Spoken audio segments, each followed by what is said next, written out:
እዚ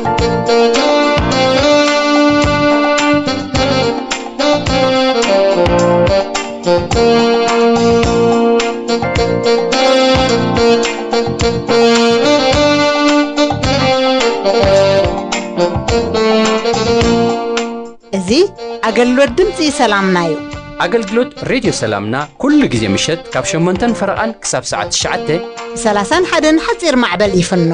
ሎምውን መጽሐፍ ቅዱስ ብሬዲዮ ዝብል መደብ ሒዝና ቀሪብና አሎና ቡርሃት ሰማዕትና ሰላምታና በመቀደም ናብዝናይሎም መደብ ነሰጋግረኩም ፈለማ ሓውና ኤፍሬም አብ እግዚአብሔር ተስፋ ምግባር ዝብል መልእክት ሒዙልና መጽሎ አድምና ግን መዝሙር ክንሰምዕና ሰናይ ጊዜ ኢራባት ብርክኽ ይብላ ካብ ጻዕረን ኩሉ ከዓርፋ ይወልዳ ይገላገላ በመንበርካኸን ይበዝሓ ይሰፍሓ ኣነ ውን እምበርከ ካብ ቅድሚኡ ናይ ልበይ ከዕልዮ ንዕኡ ትንስኤ ቁጻረይ ተፈቲሑ ገጸይ በሪሁ መንፈሰይ በርቲዑ በጸሎት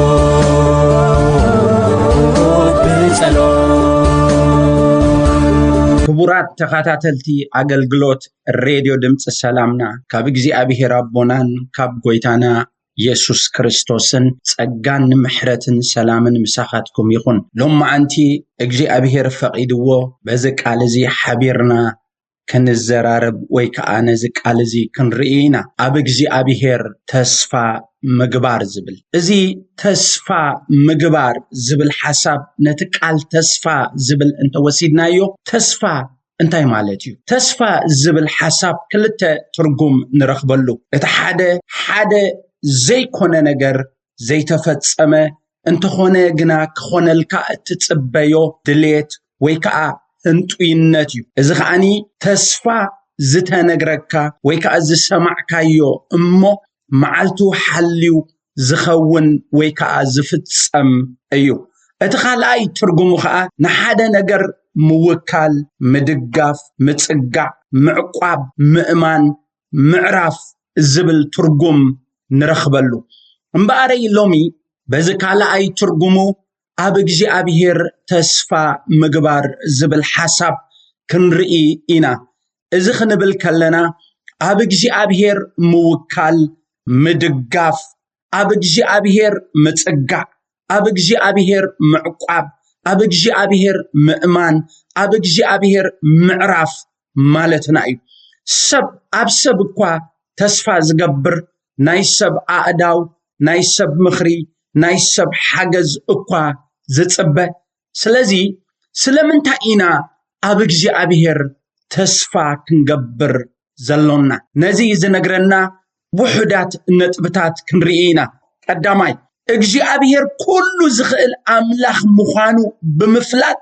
ኣብ እግዚአብሔር ተስፋ ንገብር ዘፍጥረት 17:1 ከምዚ ዝብል ቃል እግዚአብሔር ንረክብ አብርሃም ወዲ 99 ዓመት ምስኮነ እግዚአብሔር ተራእዮ አነ እቲ ኩሉ ዝኽእል ኣምላኽ ኣብ ቅድመይ ተመላለስ ፍጹም ከዓ ኩን ክብሎ ከሎ ንርኢ ኣብ ኤርምያስ 32:17 ውን ኣታ እግዚአብሔር ኣምላኽ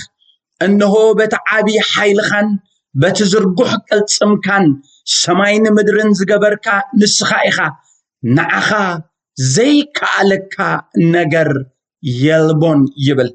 መሊሱ ኣብ ኤርምያስ 32:26-27 ውን ከምዚ ዝብል ሓሳብ ንረክብ ኣነ እግዚአብሔር ኣምላኽ እየ ንዓይ ዘይከኣለኒ ነገር ዶ ኣሎ እዩ ይብለና ኣብ ማርቆስ 10:27 እንተኸድና ውን ኢየሱስ እሚትዎስ ንኣምላኽ ኩሉ ይከኣሎ እሞ ንኣምላኽ ደኣምበር ንሰብሲ ኣይከኣሎን እዩ በለ ዝብል ጽሑፍ ንረክብ ኣብ ሉቃስ 18:26 እንተኸድና ድማ ከምዚ ዝብል ሓሳብ ንረክብ ንሱ ከዓ እቲ ንሰብ ዘይከኣሎ ንኣምላኽ ይከኣሎ እዩ በሎም ይብል ስለዚ ካብዚ ጥርኑፍ حسب انتاي نرئي وانتاي نركب انتيلنا اجي ابير كله زخل املاخ مخانئيو زنقرنا سلازي ابجي ابير سلمنتا اينا تسفى نقبر زبل حسب ويملسو اجي ابير كله زخل املاخ مخانو بمفلاتيو اتقالاي حسب اجي ابير ملحسو زي عطف مخانو بمردعي سلمنتا اينا بجي ابير تسفى نقبر اينا نبزلنا كالاي حسبنا اجي ابير ملحسو زي عطف مخانو بمردعي نزيز نقرنا متحف قدوس بزح كفلكوا انت هلوه قال حسابات كاوخ نرينا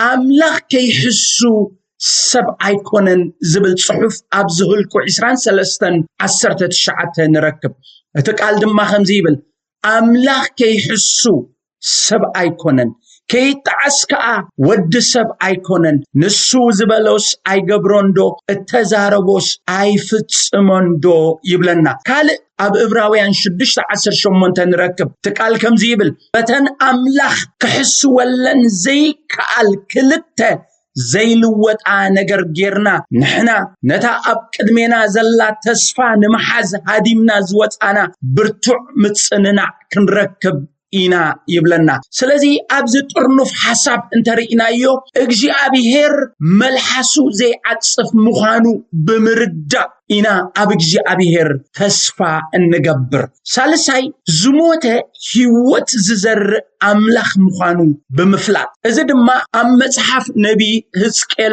نزز مسل حساب اللونا هزكيل سالسان شوعتن 10 حدك 10 خلتا زلون تنبيبنايو انداق ورارتكو كابت حسابتي كمببي بفلاي كابت سلسة خجمري نسو خا أتاود دسب إذا عطات امتزس هياو دوك خونيو بلني أنا دما ووكجي أبيهر أملاخ نسخات فل إلى ملسكو أغسي شوعته كمتي اتأززكو وخا تنبخو كنبخو اللخو دما دهاي كونه انه خا فنحنح كونه اتعاصات امتيون عصمو تقراربه انه خا جماوتن سغان كوصوم قربت دما كخدنوم رئخو تنفاس غنا اينبرومن تقص 10 انا خا كمتي زأززني تنبخو تنفاس دما اتوم هياوان كونو بأغاروم كأقومو ازيو عبي چفرا نبره شعو نسو بلني انه نساتهم عطات امتنا نقصه تسفانا تقبصه نحنا فينا اينا يبلو الله فس 10 خلتا سلازي تنبه اجي ابيهر املاح كمزي بلالو انه انا مقابراتكم كخفت كم مقابراتكم دما كوصاكم 13 مقابراتكم مسكفتكو كم مقابراتكم كامس اوصاكم انا اجي ابيهر مخاني كتفلطو ايخم يبلنا سلمنتاي إنا أبجي أبيهر تسفى نقبر إنا نبزلنا أبجي أبيهر تسفى نقبر زموته هيوت ززر أملاخ مخانو بمفلات إلنا إنا نزارب زلنا لومي زموته نقرنا أبجي أبيهر فنحنح يبلو حدا جزي أبيتاني أزبها البوتا مريم مارتان الأزار زسمو حموم حون كمز خوينو يوحنس 10 حدا 30 شعتن كابتقسي 3 انت تبجشنا كمز بالحساب نركب اتي التفكروس انه حميمو قالو يلن نبي يسوس لاخا تصير بعته يسوس اذ سمعوا يبلنا اب 10 شوعته شعو يسوس مسمصه ام مقابر 4 معالتي غيرو رخبو يبل 33 شعو يسوس نسا كتبك خلا اتوم مسازمصو ايهود ون كبخي خلو ريو 35 يسوس نبع يبلنا اب 38 شعو يسوس نابتي مقابر ون مصه ازغنا بامني التعصو بعتيو 39 تزدلين حساب ابزلو يسوس نزامني العلو بلوم مارتا خا غويتاي رابعت جيري امو فتصيمو صنيو بلتو 41 دحرزي نتامني العلو يسوس كا عينو نلعلي قح ابيلو ابو سلز سمعكني امسغنكا اللخو 43 اذ مسبله الازار نعا ናወፃኢ ውፃ ኢሉ بعبيو دمتي شدره اتموت بجنزو أعداون أعجارون بأسرو جاتون بمعرميا تغنجينو كله وطأ يسوس دما فتحوا أمه يخيد حدقوا بالهم يبل أبزي حدا نجر نردع سلامنتا إنا بجي أبير تصفى نجبر أبجي أبير تصفى نجبر زموته يوت زر بجك أملاح كالي كمزيل بمفلاتي أبزي زجرمني أزيو فلي زبالة صحف نركب بفلاي أبتغسعش 40 حدا نحكينا نتأمني العلوة كبل كله نرئي أب40 اتموت بجنزو أعداون أعجارون بأسرو يتصون بمعرميا تغنجينو خلو واتأيبل يسوس دما فتحوا أمو يخيد حدقوا كبل كله نري قال رابعي سلمنتا إنا أبجي أبير تصفى النقبر أبعصو معصو زأتو مخانو بمفلات أبي زأتو أبعصو معصو زأتو أملاح زأتو لعل اجي أبير مخانو بمفلات إنا أبجي أبير تصفى النقبر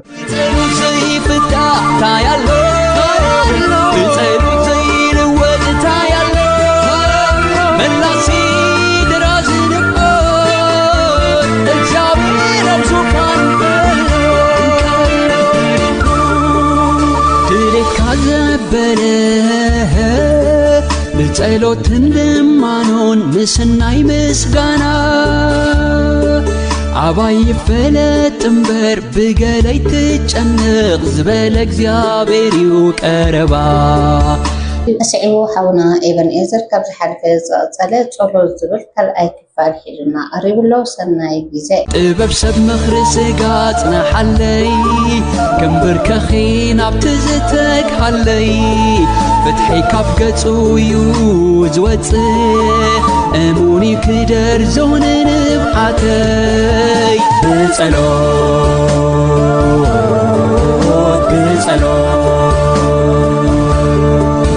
سلام نعخاتكم يكون ورات سماعتي لما أنتي نريو حساب دما كم تابز حلفة جزء زجمرنايو نايت تمرتي صلوت زبل زرعنايو قلد حربايتان سلمتاي كنت اللي زفيك لنا نزبل حسابات رئينا نيرنا أبغت إلنا إنا نريو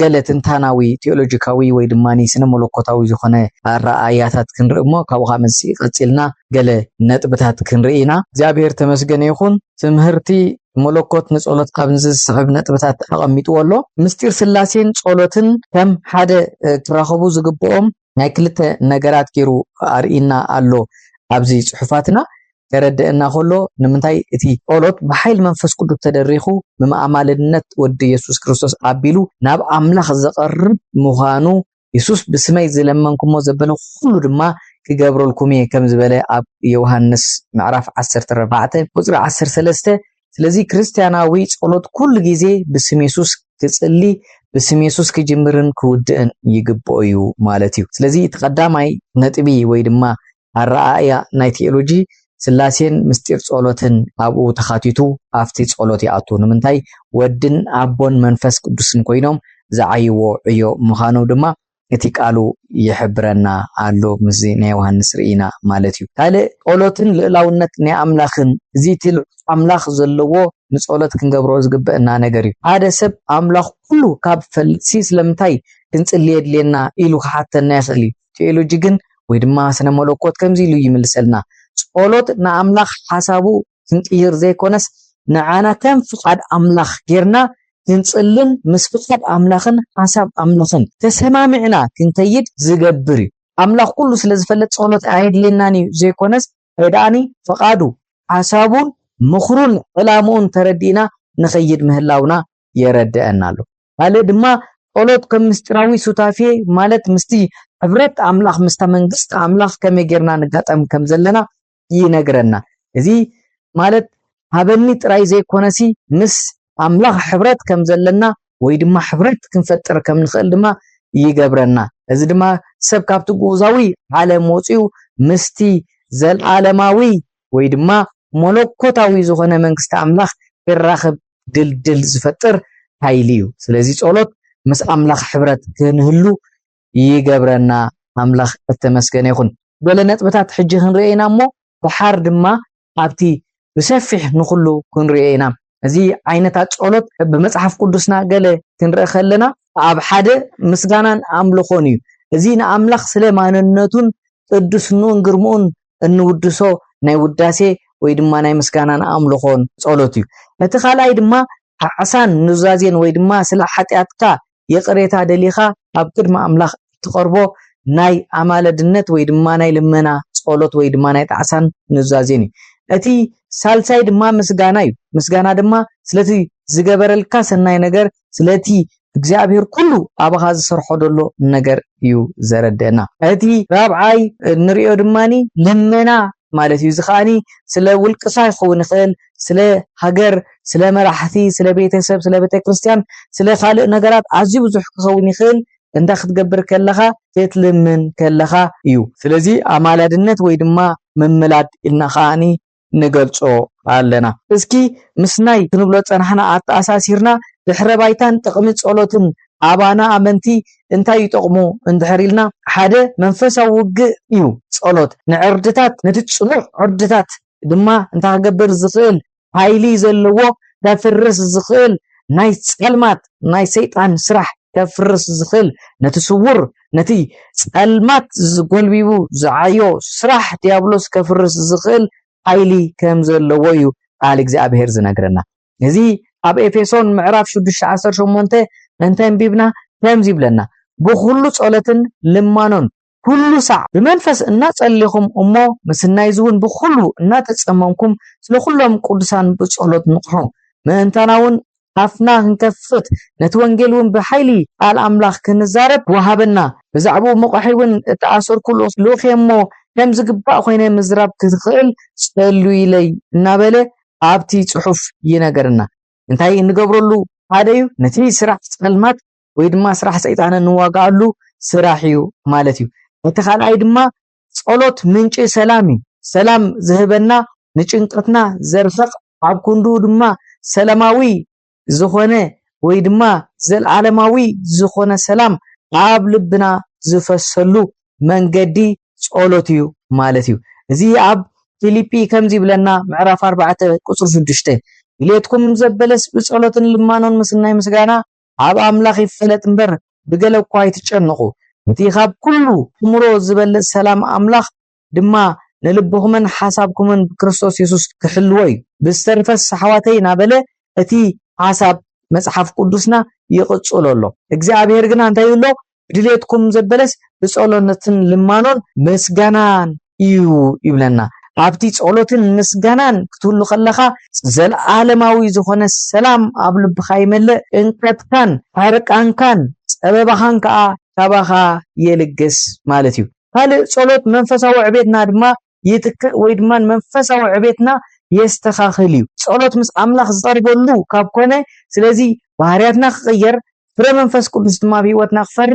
ይገብረና እዚ ዝበልናዩ ስለዚ ሓደ ክርስቲያን ጸሎት ኣገዳሲ እዩ ኣብ ነፍስ ወከፍ ዕለት መመለላስና ማለት እዩ መጽሓፍ ቅዱስ ከም ዝምህረና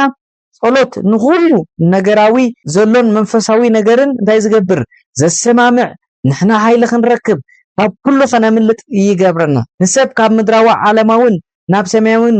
ግዝኣት ዘሰጋግር መንፈሳዊ መሳለል እዩ ጸሎት ንኣምላኽ ዘይቀያየር ስለ ዝኾነ እንጽልዮ ብጸጋ ኣምላኽ ኢና ድማ ነቲ ጸሎት እነቕርቦ ኣብቲ ዝሓለፈ ክፋል እውን ነዚና ጀሚርና ነርና ንምንታይ ንጽሊ ኢልና ርኢና ነርና ሎሚ ድማኒ ገለ መምርሒታት እውን ካብቲ ጸሎት ኢልና ክንውስኺና እግዚአብሔር እተመስገነ ይኹን ኣብዚ ንሪኦም በኣረይ ገለ መምርሒታት ጸሎት ከም መንፈሳውያን መምርሒ ጸሎት ክህልየና ይግባይ መምርሒ ጸሎትና ድማኒ ኣብ ማቴዎስ እንድሕር ዳሪና ምዕራፍ 7 ካብ ፍቕዲ 7 ክሳብ 8 ዘሎ እንድሕር ዳሪናዮ ዝለመነ ኩሉ ይቕበል ዝደሊ ድማ ይረክብ ማዕጾ ቋሕቋሕ ዘበለ እውን ይኽፈተሉ እሞ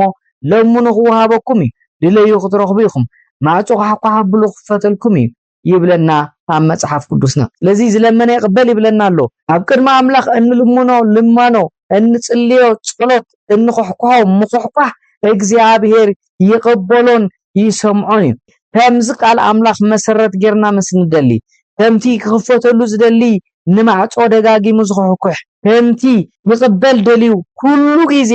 ዝልምን እግዚአብሔር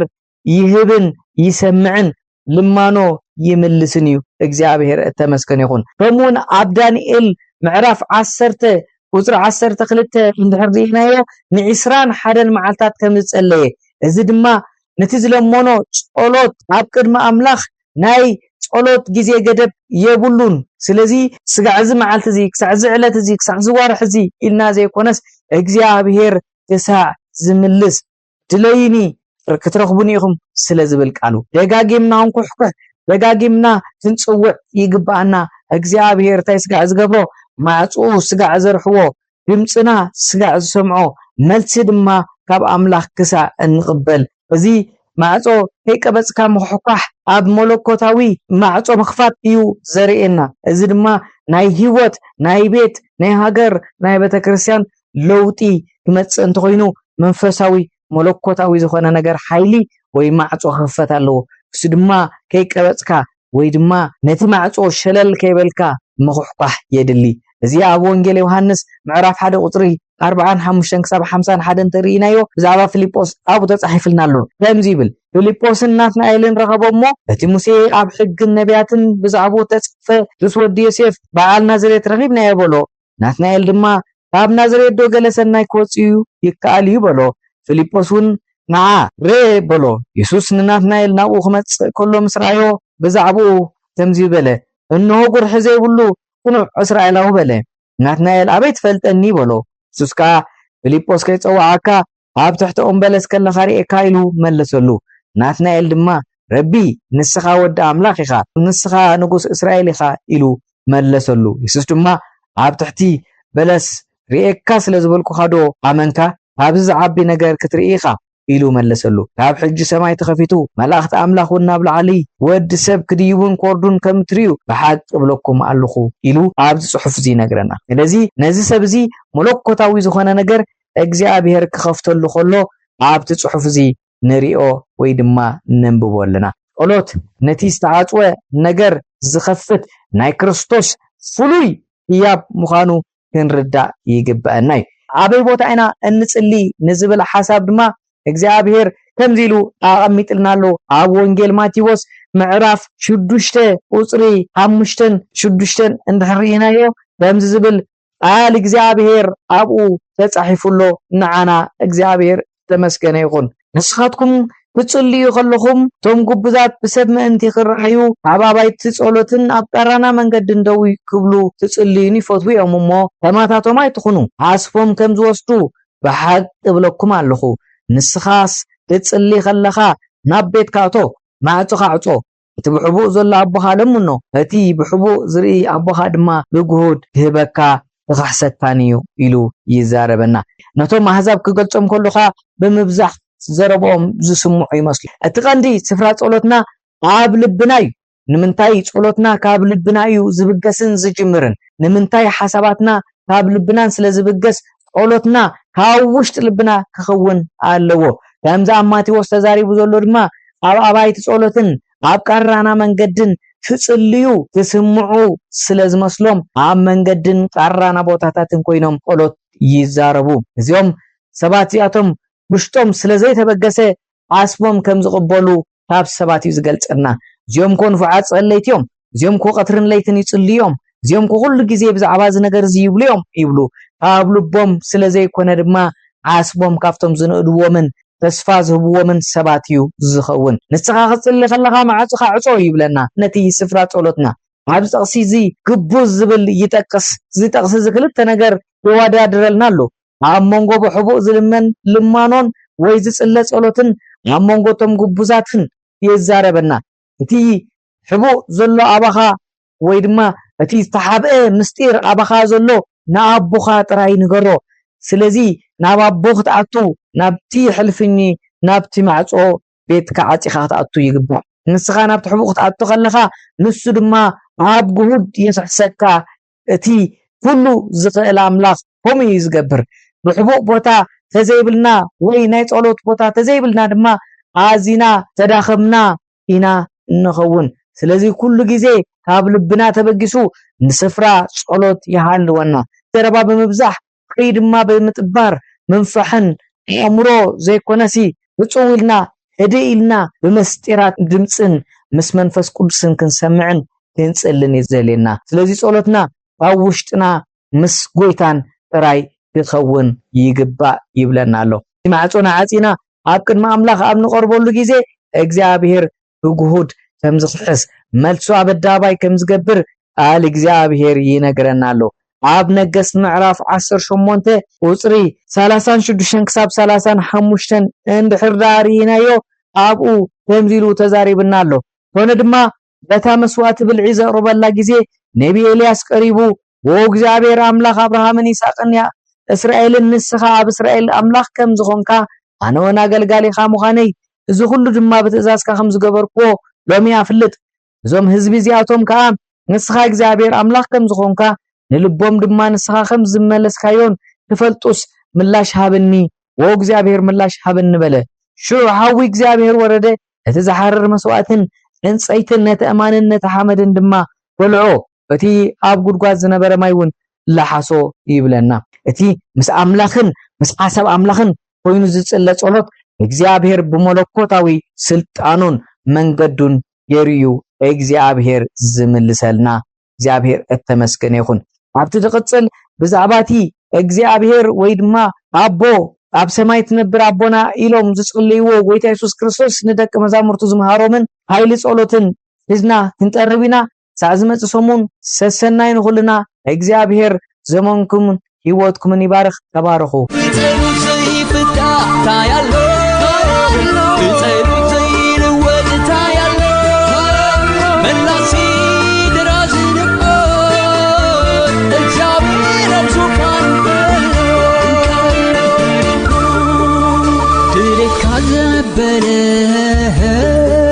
ብጸሎትን ልማኖን ምስናይ ምስጋና